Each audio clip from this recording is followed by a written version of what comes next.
How bad are the grocery stores? We are talking about a winter storm that is expected to come this weekend, and we are here at the Woodmore Town Center in front of the Wegmans. And take a look for yourself, and you can see that the parking lot is packed. We also have been seeing some of the lines inside. The lines, they go all the way deep into the aisles. And then this is something else that we've noticed. People are saying that they are stocking up on water. They're stocking up on some non-perishable food. Also stocking up on sweets and, of course, some little snacks. So maybe a bag of chips, also some ice cream. And they say they wanted to come today because they are expecting through the next couple of days, maybe Friday and Saturday, that the grocery stores are going to be packed. Also behind me, you see Costco. We are talking about a lot of people that are trying to do their shopping right now. And this isn't the only location. Also in Virginia and in other parts of Maryland and DC, where we are seeing some of those shelves that are completely empty. People are making sure that they're getting ready for this winter storm ahead of the weekend. Grocery stores across the country are being emptied because of the snowstorm this weekend. People around the country started posting pictures like this of their local grocery stores where the bread is completely missing because of how many people are buying groceries for the storm this weekend. Other people are stocking up on toilet paper, milk, bread like they're never going to leave their house again. While other people are lining up outside of their grocery store at 8 o'clock in the morning just to try and get something before the shelves are gone. Meanwhile, you have Trader Joe's like this one in New York City where people lined up at 8:45 in the morning just to be the 100th person in line to get food before the snowstorm hits. Like the cereal aisle in Kentucky, completely emptied. And this bread aisle in Texas. People all the way in Texas are also scared about this storm. And the last update we got, it looks like places like Oklahoma, Missouri, Kentucky, Tennessee are going to get hit very hard. And all the way up into Maine, New York, Pennsylvania, Virginia, West Virginia, even all the way out there in West Virginia. So before you get snowed in this weekend, please make sure you go to your grocery store and get whatever you can that's left. Oh my God, what is that? Put it in the cart. Put it in the cart. I don't even remember what I came here for. Well, this section looks a little different than it did yesterday. And look at this. Look at this. My anxiety really just melts away. Definitely need that. My God, I need that. Let's go see what's left at the Charlotte Uptown Whole Foods before this snowstorm hits. The city is not playing around, you guys. And we made it to the Whole Foods. It's legit not even really that crowded in here. You guys, we're gonna be just fine. There's plenty of cheese. We're gonna survive this, okay? And there's milk and stuff left. Secured a frozen pizza, essential. Okay, well the snacks are scarce. Snacks are very scarce. I think there's a good amount of eggs. There's obviously a price difference. Wow. Oh my gosh, but I tell you what, I'm getting the last trip. That's a win. But can confidently say there's no bottled water here. None. But plenty of booze. Plenty. Okay, snack aisle's been raided for sure. I'm offended how anticlimactic that was compared to what I saw everywhere else on social media. So anyways, the Whole Foods in Uptown in Charlotte's pretty chill if you need to get some groceries. They're stocked.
$132 million people are going to be affected by the storm this weekend.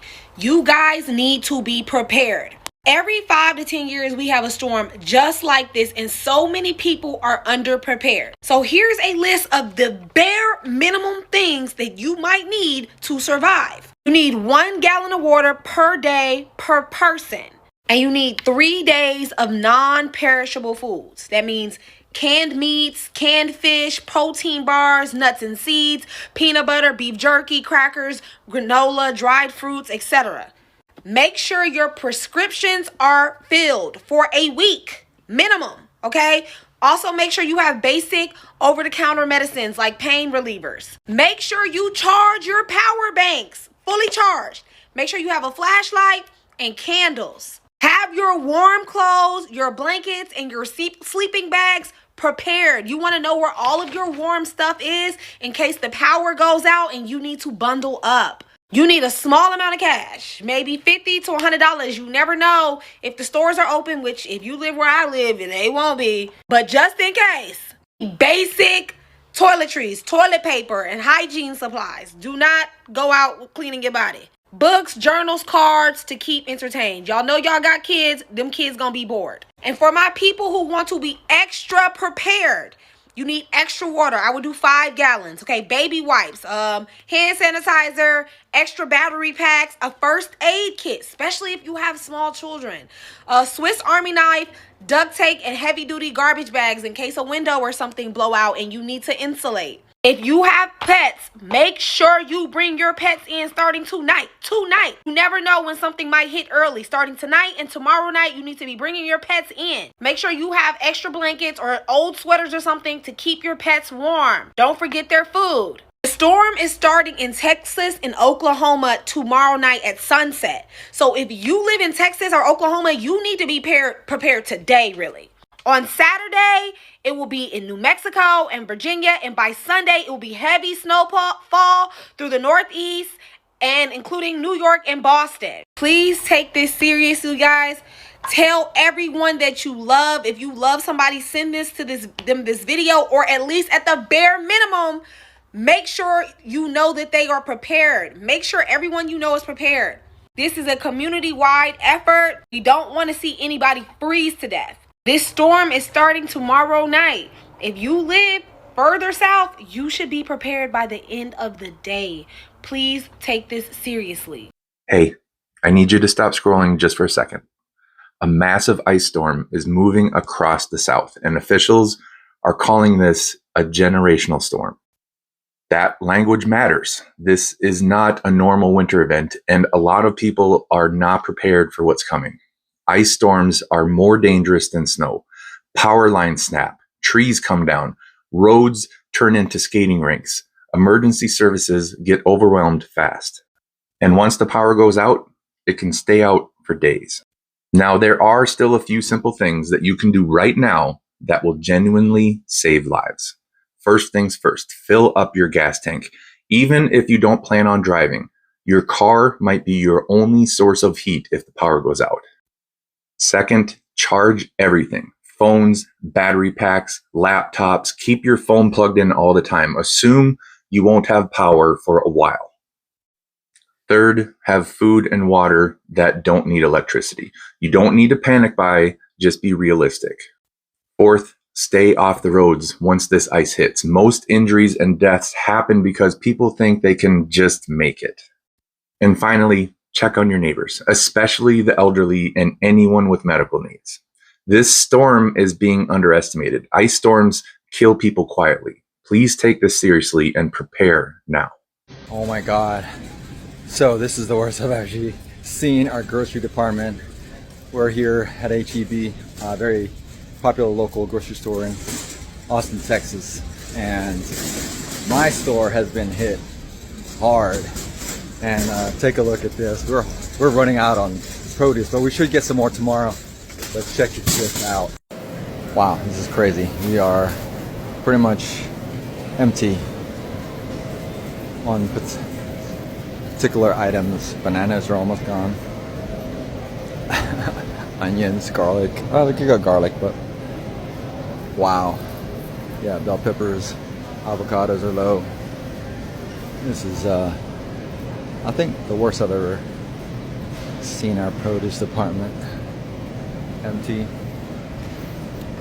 Corn, broccoli, cauliflower, asparagus is gone. Yep. A lot of things are empty. The mandarins are gone. Strawberries, all the berries empty except for organic strawberries. Blueberries not looking so good. Raspberries, blueberries gone. All the grapes, that's empty. Yeah, it's produce is not looking good. I am sure it's looking like this in most HEBs. This is the HEB at 4 points. That's 22, 22, and 620. And we're expecting temperatures to drop down to 17 degrees Fahrenheit. So this is very unusual for Austin. Yeah, it's crazy.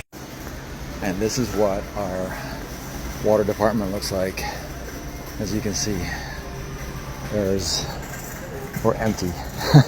Our shelves are empty, and it's only Thursday. And we're expecting. So yeah, this is very unusual. Oops.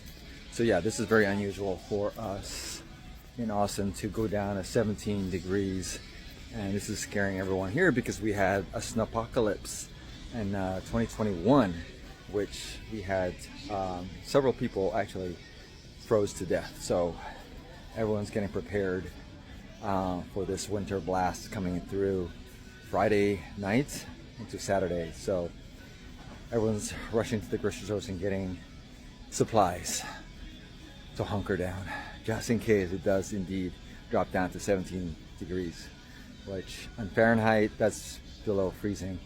Freezing here is about, 33 degrees. So if you're here in Austin, Texas, be safe. Make sure you got your supplies. We should be getting some more tomorrow, but this is just a sampling of what's going on at HEB, the local grocery store here in Austin, Texas, San Antonio, and Houston. All right, you guys take care. Be safe. Okay, y'all, the storm is starting, at least for us here in the Dallas, Fort Worth area. For us, it's kind of been an anticlimactic start, at least where I'm at. It kind of looks like it's just kind of been damp all day, but it looks like right after I finished work, it started to rain a little bit. I should have gotten up to see what the status was before I started recording here, but it's not really too much going on. The temperatures have definitely been dropping, but first and foremost, I just definitely want to send all of my well wishes to you guys out there, and just to please be safe. If you guys live in any of these areas that's going to be impacted, just stay off the roads. Make sure that you weatherproof your house. Make sure you leave the faucets running to a drip. Make sure you leave your heater on, and, all the typical stuff that they tell you, because you just really never know. And I know a lot of people from up north are like, you guys are making this a big deal. Not too much on this, okay? We should be used to this, you would think, with what happened in 2021, but truly, you just really never know what could happen down in the south. They're saying, ERCOT is saying that we should be okay. There shouldn't be any outages, but a lot of the newscasts that I'm seeing are saying that you should at least prepare for one. I'm watching Max Velocity here on YouTube, and he's saying that it could be widespread outages throughout the entire southeast area. So I'm just gonna mentally prepare in case. I know for the one in 2021, I think if I remember correctly, I only lost power overnight and then it was restored. There's been almost snow every year since then. And what's really weird, because my brother reminded me of this, it's like when I first moved here pre-pandemic, it's just kind of like it was never any snow. But right after that 2021 storm that we had, I feel like it's been snowing at least somewhat for any area here in the DFW almost every year since.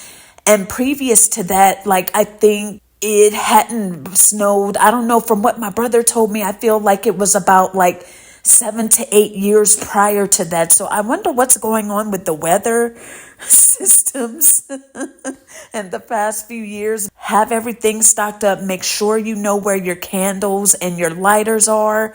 Make sure that you eat your perishable food first while we have electricity. Of course, you have to just heed all of the information that's out there. I feel like there's a balance. I feel like you could heed the warnings, but not let it take control of you, because some of these stores, with them being so empty, I feel like there's a lot of people that are panic buying, just like the pandemic. The pandemic, it kind of made more sense because, I mean, there was a deadly, thing passing around, a deadly virus. So it made sense because you really didn't want to come out of the house unless you had to. But here, hopefully, God willing, is that it'll only be a couple of days, nothing crazy will happen, and then we'll get back to regular life. So I just feel like people buying cases of water and gallons of milk. I'm like, what are you really gonna do with that? Unless you have a gas stove that you could maybe use to cook stuff with, like all you could do with the milk is just either drink it or eat it with cereal. And I guess if you have power, you could do it with coffee, or a generator, you could do it with coffee. So I never really understood what was the rush to get milk for. Bread, I understand. Obviously, water, I understand. But I never understood the eggs and the milk.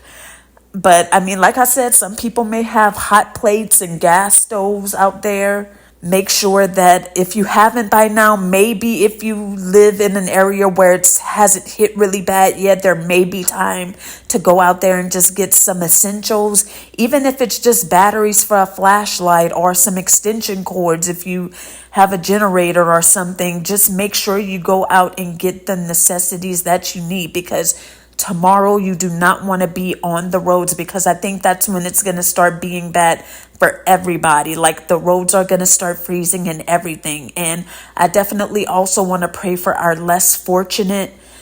I really hope that all of the warming centers and shelters will be available and could take in as much people as needed, because that's really important. Just other things you could think of to do to prepare. You can make sure all of your power banks are charged up, your laptop, because don't forget, like laptops, that could be a source of power to charge up your phone if you need it. And of course, most people have their cars, which I think that most people nowadays have like a USB port in there to be able to charge if you really need to. But you want that to be a last resort, because you don't want to use up any more of your gas than what you have to, because we don't even know what the gas situation may or may not be. Let's hope it's not going to be a huge deal. I really hope not, because I did not go put any gas. That's one thing that I should have done. And also, I wish I could have gotten a case of water. I was able to get a jug, but not a case. I was too late. I got my groceries yesterday, and I was like, I know it was going to be too late. So I'm thankful for the jug that I have. And I do have other water, you guys. I have about half to 3/4 of a case from my previous grocery order. So I'm okay. And plus I have other drinks and stuff as well. So yeah, and don't forget, like if you have a dishwasher full of dishes and stuff, make sure to run that. Make sure to do any laundry and wash your hair. I washed my hair last night. That's why there was no video. So make sure anything that may need to be cleaned, do it now, because you never know what the situation will be, and you don't want to be feeling uncomfortable or funky or anything. Probably after I do this, I'm going to go make sure to take a shower. It's been a long day for me, so I'm going to do that. And I'm going to make sure that I'm not forgetting anything, but I think I should be good. The scariest thing for me personally is losing electricity and possibly water, because those are the two things. If I run out of food for some odd reason, I think I should be okay. But if I do, I can manage. Just please don't take away my heat and my ability to shower. That's all that I ask. And living in an apartment, it is kind of a little scary sometimes, because you may do the right thing and make sure that you open up your cabinets for the pipes to get the warm air and let the water flow through. But you never know if other people may not be home or are not doing that. Because one year the pipes burst in one of my old places, and they had to come cut into my wall in the middle of me working one day, because that was when I was fully working from home. And they had to cut into my wall to make sure that there was no burst pipes on in my area. So sometimes you're indirectly affected, so don't forget about that. And yeah, that's pretty much all I have. Just like I said, the main thing is just to stay indoors. Do not try to drive unless it's an emergency. If it's an emergency, please call 911. Don't hesitate, but don't have them come out there for no reason, because it's dangerous for everybody. Just as much as we wouldn't want to go out there, we don't want to make people come out and they don't need to. I'm sure y'all wouldn't do that, but you never know. I mean, people are going to be cooped up in houses with nowhere to go, so fights will be happening somewhere. But that's not you guys, though. That's not y'all. Brace yourselves. I don't think anything major will happen, just if I had to guess, but just be aware of any power outages that may be happening. Just keep the news on, or at least keep checking it. I know a lot of people aren't into news, especially with everything going on right now, but even if you have to pull up like a YouTube forecaster, or just on an app, or just Instagram, somewhere we'll probably be able to tell you. But anyway, you guys, if you made it this far, I appreciate it as always, and I'm going to catch you guys in the next video. Bye. See you later.